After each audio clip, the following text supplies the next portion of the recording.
اچھا علی بھائی، اس میں یہ ہے کہ یہ جو تبابون کے طریقہ مختار سقفی کے بارے میں تھوڑی وضاحت کریں کہ آپ کا اس میں کیا موقف ہے، کیونکہ شیعہ اور اہل سنت دونوں کے بڑی بڑی عجیب و غریب روایات ان کے بارے میں متضاد قسم کی آ رہی ہیں.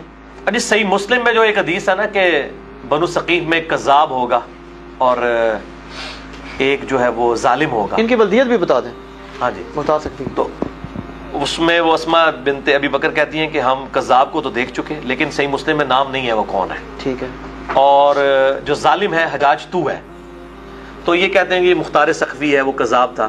ہم کہتے ہیں کہ سنن کبری البیہقی میں موجود ہے، 72 حدیث میں بھی پایا ہے. ایسا آئٹم یہ بھی ہے کہ عبداللہ بن عمر جو ہیں وہ تو مختار سقفی کے لوگوں کے پیچھے نماز بھی پڑھا کرتے تھے، ان کو سلام بھی کیا کرتے تھے. یہ ان کے غالباً بنوئی بھی تھے. بنوئی بھی تھے. اور یہ مختار سقفی جو ہیں ان کے جو والد ہیں اچھا ابو عبیدہ، وہ صحابی ہیں. اچھا یہ بات ثابت ہے؟ بالکل ثابت ہے. ابو عبیدہ سقفی یہ جنگ قادسیہ سے پہلے جو بڑا مارکا ہوا تھا رشین اس کے ساتھ پرشین امپائر کے ساتھ، اس میں لیڈر تھے مسلمانوں کے. وہ ابو عبیدہ سقفی بالکل، وہ تو غسل شہادت کر کے میدان عمل میں اترا کرتے تھے اور شہید ہوئے تھے. اور یہ ہاتھی کے نیچے آ کے، اور یہ سین عمر سیریز کے اندر فلمایا ہے قطر والوں نے، سنیوں نے ابو عبیدہ سقفی کو دکھایا ہے اور ان کی شہادت بھی دکھائی. اچھا یہ چیز مفتی صاحب صاحب بتاتے تھے کہ مختار سقفی پہ بھی یہ کہتے تھے کہ یہ ان کا ہے کہ تو مختار سقفی کے بارے میں جو متضاد باتیں آتی ہیں تو اس طریقے سے کوئی واضح مجھے کہیں نہیں ملا اس کے بائی نیم کے ساتھ کہ اس نے کوئی دعوی نبوت کیا. وہ تو حضرت علی کے اولاد کے دفاع کے لیے کھڑا ہوا تھا. پھر دوسرا یہ کہ حضرت ابن عمر اس کے پیچھے نمازیں پڑھتے تھے اور صحابہ جو ہے اس کے پاس وہ سارے اس کو کوئی دفاع نہیں کرتا. مختار سقفی کا دفاع مفتی صاحب صاحب سے پہلے کسی اہل سنت نے نہیں کیا، حالانکہ وہ بھی صحابی کا بیٹا ہے. نہیں، ہم دفاع اتنا کرتے ہیں کہ بھئی ہمیں کوئی یہ ثابت نہیں کر سکا کہ اس نے دعوی نبوت کیا ہے، ہمارے پاس صحیح سند سے لے کے آئے چیزیں، ہم اتنا دفاع کرتے ہیں. باقی ڈیٹیل کیا، باقی مولانا اسحاق صاحب کو چھوڑ دیں آپ. ابن کثیر نے بھی تعریف کی ہے قاتلین عثمان، قاتل حسین کے کو قتل کرنے پر ابو عبیدہ اس کی مختار سقفی کی، اور کہا کہ اس نے مسلمانوں کے دل ٹھنڈے کیے ہیں. ابن کثیر نے کہا؟ بالکل ابن کثیر نے لکھا. حالانکہ ابن کثیر کے بارے میں بریلوی کہتے ہیں ناسبی تھے، نعوذ باللہ. نہیں کوئی ناسبی شسبی نہیں تھے، جھوٹ بولتے ہیں، کوئی ناسبی نہیں تھے. یعنی دیکھیں نا عوام میں کیسی کیسی باتیں مشہور ہیں. نیکسٹ کوشچن ہے، مختار سقفی نے کس حیثیت میں قاتلین حسین علیہ السلام سے بدلہ لیا تھا؟ کیا وہ اس وقت کوفہ کا حاکم تھا؟ کیونکہ مقدمے میں سزا دینا تو صرف حکمران کا حق ہے. صحیح سوال ہے جی، بڑا ٹیکنیکل کوسچن ہے. یہ بات تو صحیح ہے. پہلی بات تو یہ کہ آل امیہ کی جو حکومت ہے نا یہ خود ہی غیر اسلامی ہے، یعنی یہ اسٹیبلش ہوئی نہیں، تلوار کے زور پہ ہوئی ہے. صحیح بخاری میں حضرت عمر کا خطبہ موجود ہے کہ جس کو تلوار کے زور کے اوپر حکمران بنایا جائے گا، حکمران جس کو بنایا جائے وہ اور بنانے والے اور دوسرے، ان کے درمیان قتل و غارت کا سلسلہ شروع ہو جائے گا. میں نے اپنے کربلا والے ریسرچ پیپر پہ یہ حدیث ڈالی ہوئی ہے، انٹرنیشنل نمبر کے مطابق بخاری میں 6830. تو یزید کی بیعت ہی جو ہے وہ تلوار کے زور پر لی گئی تھی. تو ہم اس بیعت کے خلاف حضرت حسین کا جو خروج ہے وہ یہ خروج کہتے ہیں، ہم اسے قیام حسینی کہتے ہیں. وہ قیام حسینی تھا کیونکہ اس کی بیعت اسٹیبلش نہیں ہوئی تھی. حضرت معاویہ رضی اللہ تعالیٰ عنہ کے خلاف کیوں نہیں قیام کیا حضرت حسین نے؟ کیونکہ وہ ایک پیس ٹریٹی کے تحت معاملات سیٹل ہو گئے تھے. یزید کا تو یعنی حضرت معاویہ رضی اللہ عنہ نے جو 5 شرائط ٹریٹی میں مانی تھی ان میں سے ایک یہ تھی کہ اپنے بعد شورا پہ امت کو چھوڑیں گے. انہوں نے پھر اپنے بیٹے کو بنا دیا. وہ بخاری میں بھی آتا ہے، عبد الرحمن بن ابی بکر نے بھی مخالفت کی، وہ کربلا والے ریسرچ پیپر میں پڑھ لیں. تو لہذا مختار سقفی کے بھی خروج کو ہم خروج نہیں قیام مانتے ہیں، قیام مختار ہے. اس پہ ایران والوں نے ایک مختار نامہ فلم بھی بنائی ہے، اس میں کچھ چیزیں غلط بھی ہیں لیکن میجورٹی ٹھیک ہے. تو مختار سقفی نے جو قیام کیا ہے وہ اس نے حکومت حاصل کر لی تھی. اس نے عبید اللہ ابن زیاد کو قتل کیا، اس کے بعد کوفے کے ممبر پہ وہ پورا ایک آپ سمجھ لیں ایک صوبہ اس کے پاس آ گیا تھا اور کچھ سال اس کی حکومت رہی ہے. پھر اسی حکومت کے تحت اس نے 22,000 قاتلین حسین جو بھی اس لشکر میں تھے چن چن کے ان کو قتل کیا. پھر ظاہر ہے وہ آل امیہ کو ہضم نہیں ہوا، بعد میں اس کے اوپر تہمت بھی لگی کہ اس نے دعوی نبوت کیا تھا. جو بھی روایتیں پیش کرتے ہیں کوئی بھی مضبوط درجے کی نہیں، آؤٹ آف کانٹیکسٹ ہیں چیزیں. ہم تو المصنف ابن ابی شیبہ سنن کبری البیہقی سے پیش کر رہے ہیں کہ عبداللہ بن عمر مختار سقفی کی پارٹی کے لوگوں کے پیچھے نماز پڑھا کرتے تھے. تو اگر وہ کافر یا دعوی نبوت کیا ہوتا تو کبھی نہ کام کرتے. یہ کس طرح صحابہ کو ہضم ہو سکتا تھا؟ تو وہ بس ایک نیچا کرنے کے لیے ایک پراپوگنڈا شروع کر دیتے. تو وہ حکمران چونکہ جس حکمران کے خلاف اس نے قیام کیا اس کی اپنی حکومتی 2 نمبری تھی، اس کو ختم کرنے کے لیے وہ کھڑا ہوا جس طرح کہ حضرت حسین بھی کھڑے ہوئے تھے. حسین علیہ السلام کا قیام بھی اسی حکومت کے خلاف تھا آل امیہ کے جس کے خلاف مختار نے کیا ہے قیام. تو وہ قیام جو ہے وہ بالکل اسٹیبلش ہے. قیام کے بعد اس نے حکومت حاصل کر لی، اس کے بعد باقاعدہ پورا انہوں نے عدالتی نظام بنایا تھا. آپ اس فلم میں بھی دیکھیں پوری تحقیق ہوتی تھی, گواہ لائے جاتے تھے, ایک ایک بندے پہ وہ گواہی دیتا تھا, ہاں یہ بھی تھا یہ بھی تھا. اس طرح نہیں کہ انہوں نے ساروں کو قتل کیا, پورے ایک بڑا ٹائم لگا تھا سب کو قتل کرنے میں, وہ اس میں انہوں نے سارا فلمایا ہوا ہے. تو وہ حکومت وقت اور قاضی القضاء کے یعنی اس عہدے کے تحت پوری جسٹس کو, عدلیہ کو اسٹیبلش کر کے یہ سارا کام ہوا ہے. ماورائے عدالت قتل نہیں تھے جو قاتلین حسین کو قتل کیا. ٹھیک ہو, بالکل ٹھیک ہے. شیخ صاحب یہ مختار سقفی ہے, اس کے بارے میں جو صحیح مسلم میں حدیث ملتی ہے, نام تو اس کا نہیں ہے نہیں کہ بنو ثقیف میں ایک کذاب ہوگا اور ایک مبیر ہوگا, ظالم ہوگا. تو اسما بنت ابی بکر کہتی ہیں رضی اللہ تعالیٰ عنہ کہ ہم وہ کذاب تو ہم نے دیکھ چکے. لیا. ہاں جی, تو وہ حجاج بن یوسف کو کہا کہ ظالم تو ہے. اب اس میں ہماری جتنی شروحات ہیں اس میں تو مختار سقفی کا نام ملتا ہے. اچھا, دوسری طرف مختار سقفی سے جو اللہ تعالیٰ نے اتنا بڑا کام لیا ہے, کام. اچھا, تو اب اس میں یہ مختار سقفی کا نام کسی حدیث میں آیا ہے, یہ کہاں سے نکلا ہے؟ نہیں. اور اگر مختار سقفی نہیں تو وہ کذاب کون تھا؟ وہ کذاب تو اللہ جانے, نام نہیں کوئی آیا.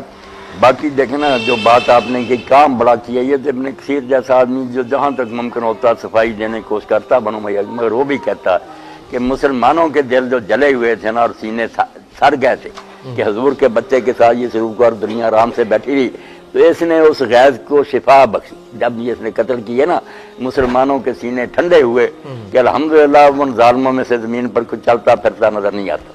اور جب مصعب نے اس کا حصار تنگ کر دیا نا, رسد بھی روک دی, ساتھی جو تھے انہوں نے امان مانگ لی, تو مختار نے پھر دیکھا نا آخر وقت آدمی کے مخلص ہونے کی دلیل ہوتی ہے نا, غلطی الگ بات ہے کہ اس نے غسل کیا میت والا, خوشبو لگائی, کفن پہنا. اس نے کہا مصعب میں نے اللہ سے جو دعا مانگی تھی نا کہ مجھے اتنا وقفہ دے دے کہ زمین پر قاتلان حسین میں سے چلتا پھرنا نظر نہ آئے. وہ کام ہو گیا. اب پوری دنیا میں کوئی بندہ جو گیا تھا اس جنگ میں زندہ نہیں, اس لیے مجھے جینے کی کوئی نہیں خواہش, جو کرتے میرے ساتھ کر دو. ان کی بیویوں کو بعد میں مصعب نے تنگ کیا نا, تم بیان دو کہ وہ نبی کہلاتا تھا اور اس نے دعویٰ کیا تھا. ان بیچاریوں نے ان کو بہت ظلم کے ساتھ اس نے قتل کیا نا, مصعب نے ظلم کیا بڑا. انہوں نے کہا ہم کس طرح گواہی دیں, ہماری عمر اس کے گھر میں گزری, جو اس نے کہا تھا کہ میں حسین کا بدلہ دوں گا, اس میں کیا جھوٹ اس نے بولا, سچ کر دکھایا. اور ہم نے کبھی یہ بات اس سے نہیں سنی کہ میں نبی ہوں یا میرے پاس گواہی آتی ہے. یہ سب بہتان ہے, ہم اس کے خلاف یہ گواہی کیوں دیں؟ اچھا, عبداللہ بن سبا کا ذکر شیعہ کی کتابوں اور میں جیسے ملتا ہے. ابن حزم لکھتے ہیں نا کہ صحابہ کرام اس کے پیچھے جمع پڑھتے تھے, نماز پڑھتے تھے, اس کے بیت المال کو زکات دیتے تھے, اس سے وظیفے قبول کرتے تھے. وہ تو حجاج بن یوسف کے پیچھے بھی پڑھتے تھے. نہیں پڑھتے تھے, پھر وہ یہ کافر ہونا جو کہتے ہیں نہیں, بات نبی کی ہے نا, اگر اس نے نبی ہونے کا دعویٰ کر دیا تھا اس لیول کا نہیں تھا, پھر اس لیول کا. اچھا, عبداللہ بن سبا کا ذکر اہل سنت کے ہاں تو بہت ملتا ہے, اہل تشیع کی کتابوں میں بھی. ابھی شیخ زبیر علی زئی صاحب نے بھی ایک روایت, وہ رجال کشی کتاب ہے, اس میں سے نقل کی ہے کہ امام جعفر کہتے ہیں رحمۃ اللہ علیہ کہ یہ ہماری طرف جھوٹی چیزیں منسوب کرتا ہے اور ہمارے ائمہ اہل بیت کا راستہ اس نے چھوڑ دیا ہے. تو عبداللہ بن سبا کے بارے میں مجھے پتہ چلا ہے کہ آپ کا شاید کانسیپٹ یہ ہے کہ آپ کوئی کہتے ہیں کہ اس طرح کی کوئی پرسنالٹی نہیں تھا. نہیں ایسی بات نہیں, میں یہ کہتا ہوں سنی سنائی بات ہے, ویسے تحقیق نہیں ٹھیک ہے.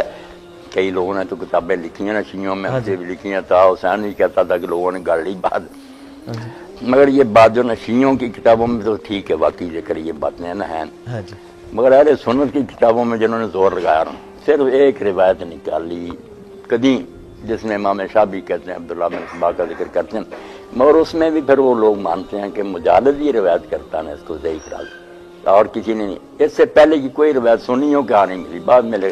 اور اسی لیے آپ دیکھتے ہیں نا حدیث کی کتابوں میں حضرت عثمان کے فتنہ کے بارے میں بہت کچھ لکھا, مگر عبداللہ بن سبا کا نام صحاح میں یا کہیں نہیں آتا. ادھر تو کہیں نہیں. اب جو محقق ہے نا یہ تاریخ تبری والے, انہوں نے بھی کہا کہ وجود تو ثابت ہے, اگر ہم کہنا ایسا آدمی نہیں تھا, یہ نہیں بات, کیونکہ بہت کتابوں میں ذکر ہے, مگر جو یہ ہے نا کہ اس نے اس ہنگامے کو برپا کیا اور سارا اس کا رول تھا, یہ غلط ہے, اس کا کوئی دخل نہیں. یہ تو مروان کا سارا فتنہ ان کا اپنا ہی ہے. اچھا شیخ صاحب, یہ ایک بڑی خطرناک روایت ہے صحیح مسلم میں, 7000 مجالد, یہ مجالد ہی اس روایت کا راوی جس میں آتا نا, حضرت عمر نے ایک صحیفہ لے آئے اور حضور کے سامنے یہودیوں کا پڑھنا شروع کیا, آپ کا چہرہ انور متغیر ہو گیا. حضرت ابوبکر نے کہا عمر دیکھتے نہیں ہو, یہ مجالد کی وجہ سے یہ. اچھا نہیں. اچھا, صحیح مسلم میں ایک حدیث ملتی ہے کہ جب سیدنا عمار سے کسی نے پوچھا کہ آپ علی اور معاویہ والے مسئلے میں علی کے ساتھ کیوں ہیں, کیا رسول اللہ نے کوئی عہد لیا تھا؟ تو انہوں نے کہا نہیں, یہ میری اپنی رائے ہے, البتہ رسول اللہ صلی اللہ علیہ وسلم نے ہمیں بتایا تھا کہ میرے صحابہ میں 12 منافق ہیں. اچھا اب یہ 12 منافق ہیں، وہ جنت میں داخل نہیں ہو داخل نہیں جب تک اونٹ سوئی کے ناکے سے نہ گزرے. اور حضرت کا بھی ذکر کیا اس میں انہوں نے. اب یہ ہمارے اہل حدیث لوگ جو ہے نا، صفی اس کا کیا جواب اہل سنت شرح دیتے لکھی ہیں؟ ہے، اس نے حضرت عمار کے بارے میں کہا یار اس نے بہت برا کیا، بدگمانی کی، ان جنگوں پر اس بات کو چشمہ کر دیا کہ 12 منافق. وہ حضرت عمار پر ناراض ہوا صفی الرحمان، مگر انہوں نے تو کہا بھائی ہدایت تو نہیں ہمارے پاس، مگر یہ بتایا تھا کہ 12 منافق ہیں وہ جنت میں لیکن بائی نیم نہیں، بائی نیم مینشن کیا. اچھا آپ نے ایک لیکچر کے دوران کہا کہ یہ جو خلافت راشدہ کے بعد جتنی فتوحات ہوئی ہیں یہ صرف دنیا پرستی تھی. ان خلافت راشدہ کو حق پہنچتا تھا وہ لوگوں کے کہ ہم نے یہ سسٹم بنایا ہے تو وہاں بھی اسلام کا نظام چاہتے ہیں. جو بعد میں خود لٹیرے بن گئے ان کو کوئی حق نہیں پہنچتا تھا کہ وہ فتوحات کرتے. تو دوسری طرف بخاری مسلم میں ملتا ہے کہ آپ صلی اللہ علیہ وسلم کو فرمایا گیا کہ زمین کے خزانوں کی چابیاں آپ کے ہاتھ میں دی گئیں، اور فرمایا مجھے وہ ساری سرزمین دکھائے گی جہاں تک میری امت پہنچے گی. حضور اس پہ خوش ہو رہے ہیں ان فتوحات کے اوپر صلی اللہ علیہ وسلم. خوش تو ہونا یہ بات الگ ہے، جیسے آپ نے فرمایا نا کہ فاجر آدمی کے ذریعے اللہ تعالیٰ دین کی تائید کرا دے، وہ فاجری ہوتا ہے مگر دین کو فائدہ پہنچ جاتا ہے. ان کی فتوحات سے اگر اسلام پھیل گیا، مساجد قائم ہو گئی، تو دین کا تو فائدہ ہی ہوا، حضور کی تو خوشی کی بات. صحیح ہے. مگر ان لوگوں نے ان کو فتح کر کے اپنے محل بنائے، عیاشیاں کی، بیت المال میں خربرد کی، نظام اسلامی قائم نہ کیا. اچھا سنن طبرانی میں ایک روایت ہے اور المستدرک الحاکم میں بھی موجود ہے کہ ابو ایوب انصاری رضی اللہ تعالیٰ عنہ اور سیدنا معاویہ رضی اللہ تعالیٰ عنہ کے درمیان ایک مکالمہ ہوا تھا. تو اس میں کنکلوژن اس کی یہی ہوئی تھی کہ سیدنا معاویہ نے پھر ابو ایوب انصاری کو کہا کہ تمہیں پھر اس موقع پر نبی صلی اللہ علیہ وسلم نے کیا حکم دیا تھا انصار کے بارے میں، ظلم ہوں گے بعد میں. تو انہوں نے کہا نبی صلی اللہ علیہ وسلم نے ہمیں کہا تھا صبر کرنا، تو انہوں نے کہا پھر تم صبر ہی کرو. اس پہ مجھے ایک بندے نے کہا ہے کہ یہ نبی صلی اللہ علیہ وسلم کی توہین ہے کہ نبی صلی اللہ علیہ وسلم نے تو ان کو کہا تھا آپ نے صبر کرنا ہے، اور سیدنا معاویہ نے یہ جو کہا کہ تمہیں رسول اللہ نے کہا تھا صبر کرو تو پھر صبر ہی کرو. آپ کا اس بارے میں کیا موقف ہے کہ اس کو کسی درجے میں اس روایت کو رد کرنا چاہیے نا؟ باقی جو ہے اس نا کی صحت تو ٹھیک ہے ویسے نہیں، صحت جو ہے نا یہ تو بخاری شریف وغیرہ میں صاحب معاویہ کا قصہ چھوڑ کر نا کہ آپ نے کہا کہ انصار تم میرے بعد اپنے پر ترجیح پاؤ گے، لوگ تمہیں چھوڑ کرنا صبر کرنا. ابن حجر بھی کہتا کہ وہ معاویہ دوسرے زمانوں میں ایسا ہی ہوا کہ ان کی حق ترجیح ہوئی. اور یہ قصہ جو ہے نا اس کی سند دیکھنا کمزور ہے. باقی اگر حضرت معاویہ نے یہ کہا تو پھر کہ اس کے بعد انہوں نے مسلمان کہلانے کا تو حق نہیں.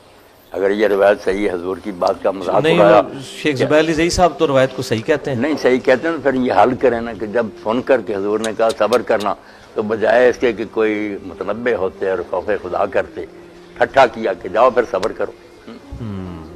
یہ کوئی نیک بات تو نہیں. کیوں بھائی انہوں نے حضور کی بات سنے، اس نے کہا جاؤ پھر صبر کرو. یہ جو حدیث ہے ان کے صحیح بخاری مسلم کی حدیث ہے کہ انصار پہ ترجیح دی جائے گی، تم صبر کرنا یہاں تک کہ حوض کوثر پہ مجھے ملو. اور پھر بخاری مسلم میں یہ کہ میرے حوض کوثر پہ کچھ میرے اصحاب آئیں گے اور میں کہوں گا اصحابی اصحابی. اچھا اب یہ ڈاکٹر طاہر القادری صاحب نے بھی یہ روایت بیان کی ہے اور وہ اس کی تعویل کر گئے ہیں کہ اس سے مراد صحابہ نہیں، اس سے مراد ہے نبی صلی اللہ علیہ وسلم کے امتی. حالانکہ وہاں تو واضح موجود ہے. تو ظاہر ہے کہ ان صحابہ سے مراد وہ مرتدین زکوٰۃ مرتدین بھی تھے اور کچھ منکرین زکوٰۃ بھی تھے اور کچھ مسلمہ کذاب کے ساتھ بھی لگ گئے. تو صحابی کی تعریف آپ کی نظر میں کیا ہے؟ ہم تو یہ سمجھتے ہیں جس نے ایک دفعہ بھی حضور کو دیکھ لیا، ہمیں یہی بتایا گیا بچپن سے. حالانکہ کئی ان میں سے ایسے ہیں جو بعد میں سیدنا ابوبکر کے خلاف بھی کھڑے ہو گئے. ہاں جی. تو صحابی کی تعریف اہل سنت کی کتابوں میں کیا ہے؟ صحابی کس کو کہا جائے گا؟ کچھ لوگوں نے تو دائرہ روایت کا وسیع کرنے کے لیے کہ حدیثیں بہت کٹی یہی کہہ دیا کہ دور سے بھی دیکھا نا ہاں جی وہ صحابی ہو گیا. بہت سے جو نا بڑے بڑے محقق خودی کو کہتے ہیں یار یہ صحبت جو نہیں، صحبت جو کہتے ہیں دیر تک آدمی ساتھ رہے، کچھ فائدہ اٹھائے، اس کی مجلس میں رہتے، وہ پھر شرطیں لگاتے ہیں کہ کوئی آپ کے ساتھ جہاد کیا ہو، کوئی دیر تک رہا. بات تو ان کی وجہ صحبت تو اسی کی. اچھا یہ بتائیے کہ سیدنا طلحہ اور زبیر نے کیا سیدنا علی کی بیعت کر لی تھی؟ اب جب حیرت ہوتی ہے نا کہ یہ کہتے نہیں جو آپ کی زندگی میں اسلام لایا، بھائی جو آدمی اسلام لایا اور وہ آپ کی اونٹنی کی مہار پکڑ کر حجۃ الوداع میں کھڑا تھا اور اس پر حضور کی اونٹنی کا لعاب گر رہا تھا اور آپ کے خطبے کی آواز وہ پہنچاتا تھا، وہ حضرت عمر کے زمانے میں پھر مرتد ہو کر نصارہ کے پاس چلا گیا شام میں. اس لیے پھر علماء لکھتے ہیں کہ جو اس کو بھی اب صحابی میں درج کرتے ہیں انہیں یہ ارتداد کی. اور بخاری مسلم میں کاتب وحی کے بارے میں بھی کاتب وحی لاش ہی نہیں قبول کی اس کی زمین دینا. اچھا یہ بتائیے سیدنا طلحہ اور زبیر نے کیا سیدنا علی کی بیعت کر لی تھی؟ بیعت کر. تو اگر بیعت کر لی تھی تو اچانک ان کا ذہن اب کیوں جو پھر کر گیا؟ لاسٹی کہتے ہیں کہ ان کے اوپر گردنوں پر تلواریں تھی. ہاں جی. بھائی اگر ہم کہتے ہیں کہ یزید کی بیعت لوگوں نے ڈر کر یار صحابہ نے کی تو تم نہیں مانتے. ادھر طلحہ زبیر جو ہے اشرا مبشرہ وہ مانتے ہو کہ کہ میں نے تلوار کی وجہ سے انہیں کہا. طلحہ زبیر اگر ڈر کر کر سکتے ہیں تو پھر مان لو کہ بعد میں جنہوں نے یزید اور معاویہ کی بیچاروں نے ڈر کر کی. حالانکہ تلوار والی بات بالکل الگ ہے. انہوں نے اپنی خوشی سے بیعت کی تھی. حضرت علی کہتے رہے تھے کہ تم میں سے جو بننا چاہتا بن جائے, میں اسی طرح مانوں گا جس طرح پہلے, مگر انہوں نے کہا نہیں حالات ایسے ہیں آپ کے سوا کوئی نہیں سنبھال سکتا. اگلا سوال ہے علی بھائی کہ اہل سنت کے ہاں مختار ثقفی کو بھی دعوی نبوت کرنے والا کذاب کیوں سمجھا جاتا ہے؟ اس پہ پلیز وضاحت کرتے ہیں. اہل سنت اہل تشیع دونوں مانتے ہیں. اب متاخرین تھوڑے نرم ہو گئے ہیں شیعہ کے, پرانے تو وہ بھی کذاب کہتے ہیں, وہ بھی اس سسٹم کا حصہ بن گئے تھے نا, کیونکہ ظاہر مختار ثقفی خود سید نہیں تھا نا, مظلوم آدمی تھا. آپ کو پتا ہے نا یہ کون ہے مختار ثقفی؟ عبداللہ بن عمر کا نہ عبداللہ ابن عمر ان کے داماد نہیں بینوئی ہیں, ٹھیک ہے, اور ان کے والد صاحب بھی ہیں مختار ثقفی. جی ابو عبیدہ ثقفی جو شہید ہوئے تھے جنگ قادسیہ سے پہلے ہاتھی کے نیچے آ کے, اور وہ عمر سیریز میں وہ فلم بھی فلمایا بھی ہوا ہے. یہ امیر تھے اس وقت, ٹھیک ہے, بہت بہادر تھے. یہ غسل شہادت کر کے گھر سے نکلا کرتے تھے, اللہ نے ان کو شہادت کے درجے تک بھی پہنچایا. ابو عبیدہ ثقفی ان کا بیٹا تھا مختار بن ابو عبیدہ ثقفی. تو مختار کے بارے میں ایک ترمذی میں روایت ملتی ہے کہ میری امت میں ایک کذاب اور ایک ظالم پیدا ہوگا, اور اس کے ساتھ وہ پھر لکھتے ہیں کہ امام ترمذی کے کہا جاتا ہے کہ وہ کذاب مختار ثقفی ہے. یہ سب سے کمزور جملہ ہوتا ہے محدثین کا, کہا جاتا ہے. کہا جاتا تو بہت کچھ غلط ہے, سنا کے سننی, سند نہیں انہوں نے بیان کی. اس طرح کا کہا جاتا تو مسلم شریف میں لکھا ہوا ہے امام مسلم کے شاگرد نے کہ وہ جو بندہ قیامت والے دن کے قریب جو دجال کے خلاف کھڑا ہوگا نا, کہا جاتا ہے کہ وہ حضرت خضر ہوں گے. اہم اہل حدیثاں سے کہ کہا جاتا تو تسی بچڑا کوئی نہیں جے, پوری خضر پارٹی آلریڈی تواڈے ہوتے کہا جاتا ہے. تو ہم وہ کہتے ہیں مسلم شریف کے جو راوی کے الفاظ ہیں وہ کہا جاتے ہیں, وہ مسلم شریف کا حصہ نہیں ہے کہ حضرت خضر خضر فوت ہو چکے. اگر نہیں یقین آ رہا تو مسئلہ نمبر 13 دیکھ لو, فوت ہوئے تھے, خود دفنایا ہوا ہے, ٹھیک ہے, علمی طریقے سے بتایا کہ وہ خضر اور تھے, چلے گئے دنیا سے.